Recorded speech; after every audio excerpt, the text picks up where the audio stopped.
Hi everybody, this is Debbie from Deb's Thing. Today I'm going to be showing you how to make a design that I created myself, and I just love it, and the video and the images do not do this justice. I called it Indian Point, and I will tell you why in a little bit. And this is the one that was in part 2 of my introduction to my original designs as a 4L, and it just has the most unique look to it, and it feels cool. It's just the shape is unique, everything about it. I just, really liked this. But it is a little finicky, and it took me a long time to recreate it exactly like I wanted it to look. I had tried it with jellies and the special bands, but the jellies in the center they're too fat, and it kind of takes away from the design. I wanted the green that looks like shape of an arrowhead. Go underneath the white with the white capping over, and then the little 2 other parts of the white right there. So for this demonstration and for your first bracelet, I really highly recommend limiting your color bands to what I'm going to suggest, and if you like the way it looks, then feel free then to make it, play around with the colors or the types of bands. This one I used the white, which that was okay, and this one didn't come out too bad, but there is another issue that I'm going to discuss as I go on, which makes it look even better. So for this demonstration, for the gray I'm going to be using black. For the green, I will be using, whoops, I'm sorry, got my camera different this time. And for the third color, color C, so it's A, B, and C, I use white. And I really recommend using the white. I used other colors, I've tried this so many times, and if they're too thin, it just doesn't have the oompah to hold itself upright once you take it off the loom. So we are going to need a 4-bar setup, and I think there might be a way, if you're creative, you can buy these bars for like $2.49. You might, if you only have one loom, get away with doing some bracelets. I'm not sure this one because of the great stretch I'll be doing, but I think some 4-bar designs you can get away with just staggering, the 3 braces you have, just so, and if there's not a lot of tension, you can get away with it. But anyways, let's get on with the design. We start by placing our color A here, which, as you know if you watch my videos, is the first band in our extension that we do at the end.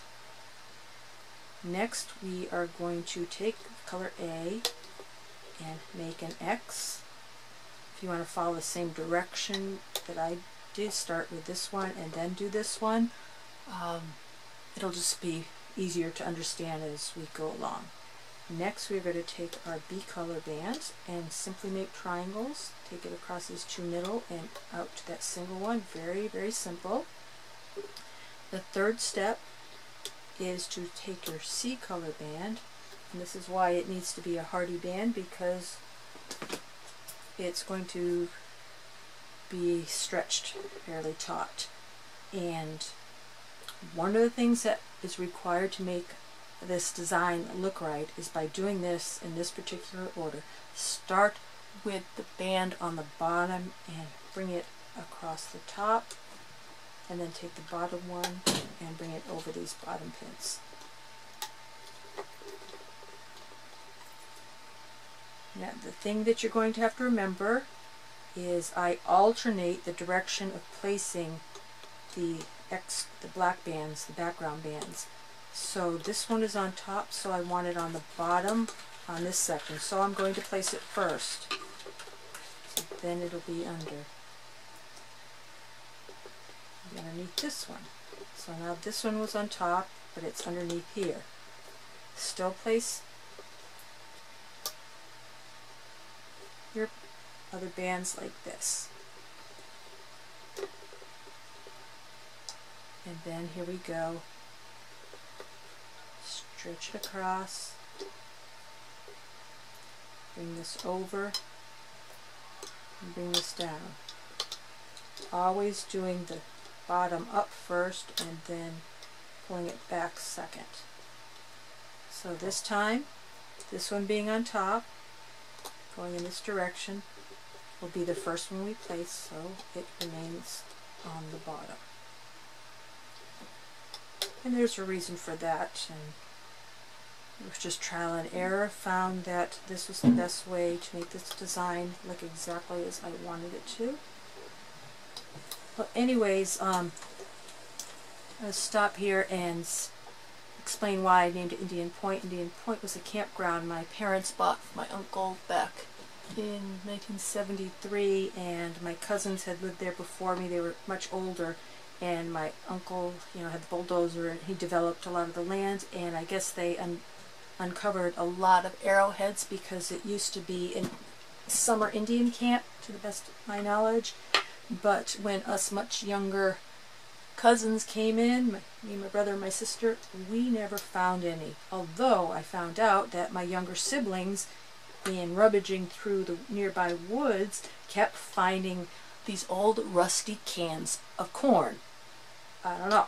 So I recently found out, 3 or 4 years ago online, that I guess it must, obviously after the Indians left, it was a corn canning company. So I guess that's why my brother and sister and other friends and cousins, found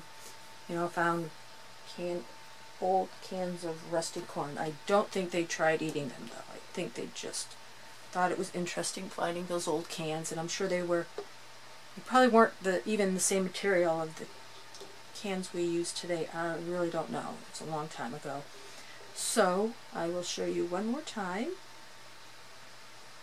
This one we're going to do first because that's on top right there. Yes, the campground was on Sebago Lake in Maine, and it's still there, but it's not run as an open, to the public campground anymore. It's a private place, and they put in like permanent little mini mobile homes that are lived in seasonally, and it's really beautiful. It was beautiful when it was a campground too. I had a lot of fun. Anything you could do on the water, it was done through all the seasons. So basically you're going to do this all the way up, just making sure you alter the direction with each section, and you'll do that all the way to the end. So you're going to make the X in whatever direction it needs to be. Place your 2 triangles here, and then the white across, bring it across and down. These are the 2 bars, pins that you will not use. Here is our loom with all the bands all the way up to the last post here and here. My last one was this on top, and I looked at it, and I'm pretty sure I kept it alternating, so hopefully yours is that way too. It's no big deal. It's just I'm kind of like things always to be just exactly so. But I think if you missed up on 1 or 2 of them, I hopefully it won't make a difference. And this is a finicky design. That's all I can say. I just made this video with the red, white, and blue. I mean, this red, black, and white. and I didn't pull it off exactly the way the last one I did before that was, and it was all sloppy and a mess, so here I am trying again. But I'm doing it because it's worth it. So now we are ready to cap off our last pegs, and I always do it like this. I don't have to stretch it across. It's just easier. You double the band apart so it goes on one peg, and then pull it across the other. And so now we are ready to start our looping. Turn the loom around so that the arrows are pointing towards you, and let's get started. It's fairly simple, and there's just one thing you're going to have to pay attention to, and it's the order, alternating the order of looping these back, and there's a little twist on the order you'll be doing it, and you'll see in a second. So we're going to start by reaching under the white band, and be careful you don't pull it off. If you do, just place the triangle back and say it looks like, I'll just show you an example. If you come up like this, just grab this band and, sorry, I have really sensitive fingers. Okay, let's try it this way. Do this. Okay, because this little part is on top, say, on both sides on top. So you just twist it so that it matches the other ones above it. So let's get back and do this side.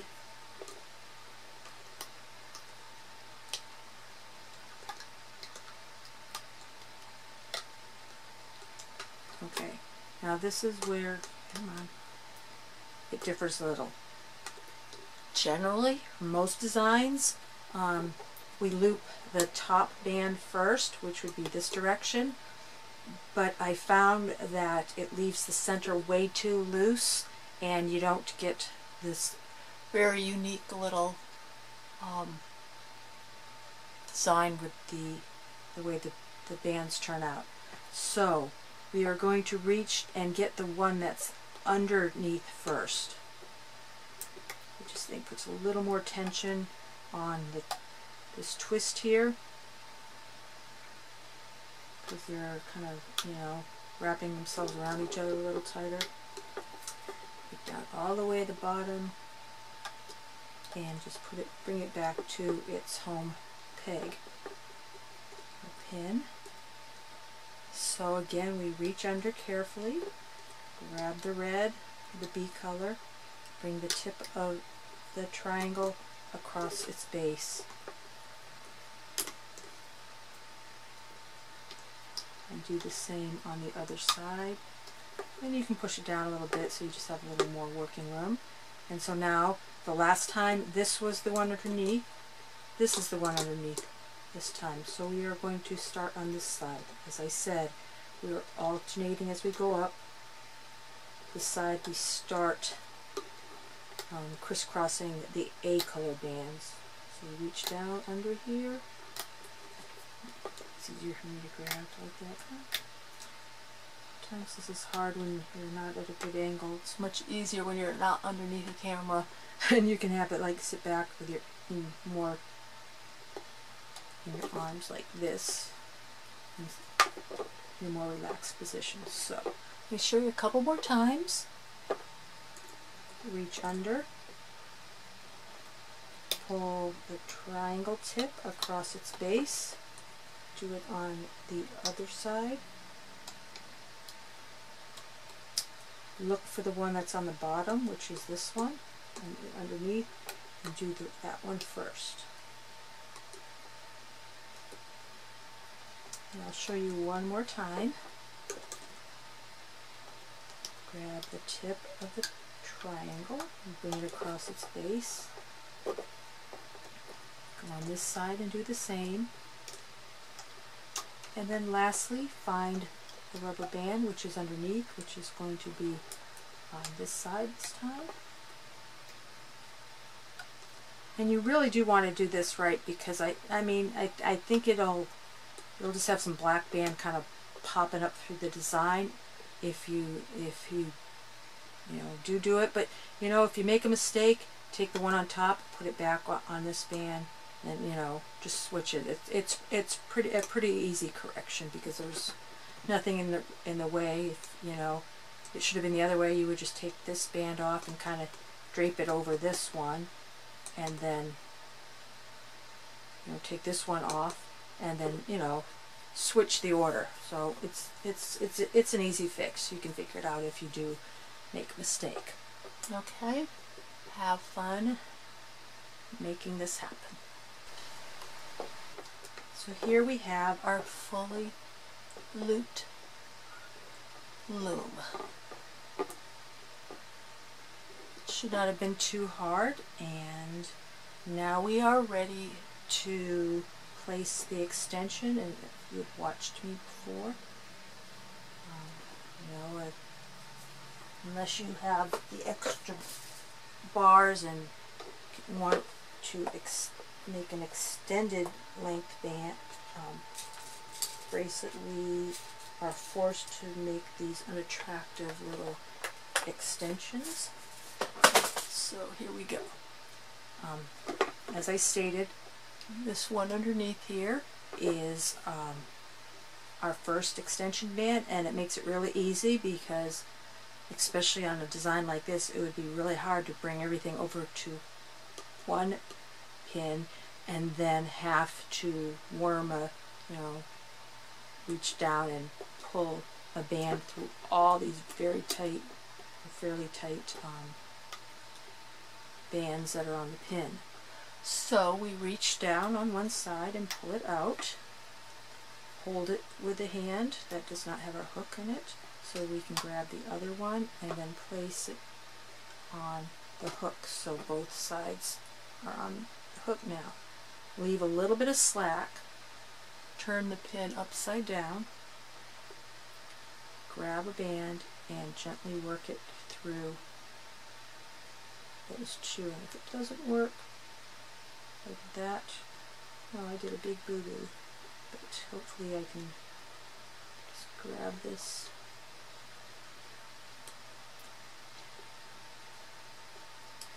Okay, got it going this way now.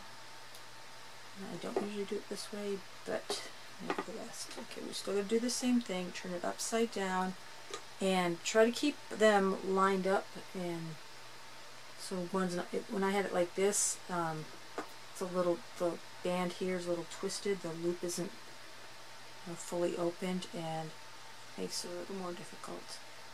Okay. As you saw, I turned the hook right side up so that it didn't fall off. Now the sequential extension bands are much easier. That first one's always harder because there's more tension. And I have a fairly small wrist, and most designs, including, this is the first extension, 5 on each side, a total of 10. Works fine. I count the cap band as the first extension on the other side. I usually do it with my other hand, so that's why I'm a little bit slow here, but doesn't matter. Both hands, they both work, so use whatever's handy, right? Through and hopefully my battery won't die. So if I have a rude interruption here, I'll just pop in a new battery and finish it off. Just hopefully it's not at a terribly critical moment. Okay, as you saw, I stick my fingers in order to stretch it so that the band pops real quickly. Okay. Now I want to explain one of the things that makes this so fickle, and it's how you take it off the loom. This is my third bracelet I'm making of this color. The first one, I got everything right, and how I did that was, instead of gently taking even these off, to reduce the tension, and it usually works well on most of my designs.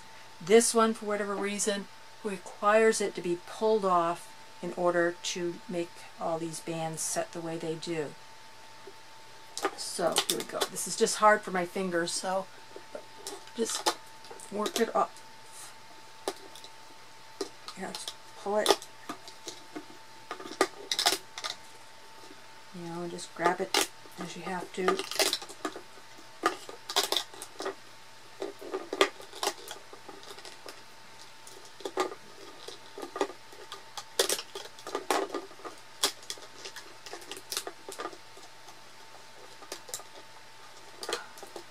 I'm sorry, I'm so slow doing this, but that's the best I can do. And there, your bracelet. Sometimes you have to fix them a little bit. I found if they don't work just right, you just go behind and on this side and pull them and get them centered. Right here, these came out a little too loose, so just go back and fix it. A little playing. You see something that's just a little bit of out of alignment, you just have to go on the other side and kind of straighten it out, and you have your design. It's, you know, it's not perfect. Everyone is not like completely like, if you remember my ribeye I just did, and this one is just completely symmetrical and looks impressive.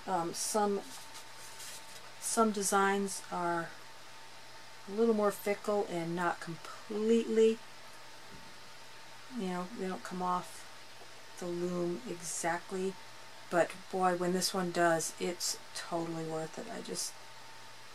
I actually wish I had that other one that looked like this one, this color scheme, because that one was perfect, but I gave it away. But this is what it looks like, and it's really fun to do, I think, and it looks great. So now we are going to finish with the extension, and this is where I do it as most do, with the arrow pointing towards you. I'm going to place 4 bands.